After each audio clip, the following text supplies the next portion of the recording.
최근 부동산 시장에서 집값 변동에 대한 관심이 커지고 있는데요. 같은 기간 동안 발표된 집값 통계가 기관에 따라 완전히 상반되게 나타나 혼란을 이야기하고 있습니다. 전통적으로 통계를 제공해온 한국부동산원과 최근 자료를 내기 시작한 공인중개사협회 간의 차이가 두드러진 상황인데요. 그 원인은 무엇일까요? 한국부동산원이 발표한 8월 주택가격 동향에 따르면 서울 아파트값은 7월 대비 1.27% 상승하며 5년 11개월 만에 월간 기준으로 가장 큰 폭의 상승을 기록했습니다. 전국적으로도 9개월 만에 최대폭인 0.33%가 올랐다고 밝혔습니다. 그러나 같은 날 발표된 공인중개사협회의 통계는 이와는 정반대였습니다. 서울은 오히려 4.5% 하락했고 수도권 역시 4.4% 하락했으며 전국적으로는 1.9% 떨어졌다는 결과가 나왔습니다. 이처럼 부동산 시장을 전혀 다르게 평가하게 만드는 통계 차이는 집계 방식의 차이에서 기인합니다. 공인중개사협회는 8월 한 달 동안 전국의 부동산 중개소에서 작성된 거래 계약 금액을 면적당 평균으로 계산했습니다. 협회는 전국의 공인중개사들이 거래한 데이터를 매일 집계하고 이를 즉시 반영한다고 설명했습니다. 반면 한국부동산원은 국토부의 부동산 실거래가를 기준으로 하지만 8월 거래 신고가 아직 완료되지 않은 상태여서 조사 요원들이 시세를 설문조사한 결과를 반영했습니다. 또한 이를 지수화하는 과정에서 통계 변화가 일부 완화되는 과정을 거치게 됩니다. 따라서 공인중개사협회의 자료가 실제 계약을 기반으로 한 보다 즉각적인 정보라는 장점이 있긴 하지만 분양이나 직거래처럼 중개사를 통하지 않는 거래는 포함되지 않는다는 한계도 있습니다. 또한 협회 통계에 반영되지 않는 공인중개사들도 많아 실제로 협회가 수집하는 데이터는 전체 부동산 거래의 약 55%에 불과한 것으로 추정됩니다. 전문가들은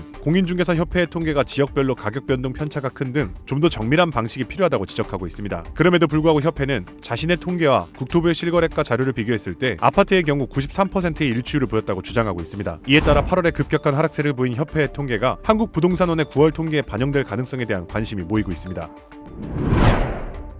최근 부동산 시장 대세는 신축 아파트였습니다. 비싸더라도 다양한 편의시설을 갖춰 젊은 층이 선호했기 때문인데요. 과거 재건축 기대감이 인기를 끌었던 구축은 공사비 급등으로 분담금 부담이 커지면서 뒷전으로 밀려나기 일쑤였습니다. 그런데 올해 3분기에는 분위기가 다소 달라졌습니다. 서울에서 재건축이 가능한 30년 넘은 아파트 거래가 늘어난 것입니다. 서울 아파트 거래량 5건 가운데 한 건 이상이 30년 넘는 구축으로 집계되었습니다. 1분기나 2분기보다도 오름폭이 커졌습니다. 서울 아파트값 상승세 속에 구축이 신축보다 상대적으로 덜 오른 데다 정부가 재건축 사업 지원에 나선 점이 영향을 준 것으로 보입니다. 절대적으로 수요가 많아지다 보니까 재건축 쪽에서의 거래량 증가도 수치상 확인되고 있다 이렇게 평가가 됩니다. 정부와 서울시에서 규제 완화를 통해서 정비 사업들을 활성화하고 있으니까 그에 따라서 수요도 점진적으로 늘어나고 있다는 것인데요. 하지만 구축거래 증가세가 대세가 되기는 어렵다는 분석이 지배적입니다. 불편함을 감수하고 구축에 살면서 재건축을 노리는 이른바 몬테크 부담이 큰 데다 이를 만회할 정도로 사업성이 좋은 지역이 제한적이기 때문입니다. 재건축에 대한 사업성 문제가 아직 해결된 건 아니기 때문에 재건축보다는 신축 쪽에 좀 더 선호를 하는 이런 현상들은 앞으로도 당분간 지속될 가능성이 있어 보입니다. 물론 입지가 좋은 구축이라면 신축 아파트 가격을 따라가는 키 맞추기 현상이 나타날 가능성도 배제할 순 없습니다. 이에 전문가들은 집값이 상대적으로 덜 오른 구축 아파트를 꼼꼼히 따져 매매 여부를 결정할 필요가 있다고 조언하고 있습니다. 오늘 준비한 부동산 소식은 여기까지입니다. 시청해주셔서 감사합니다.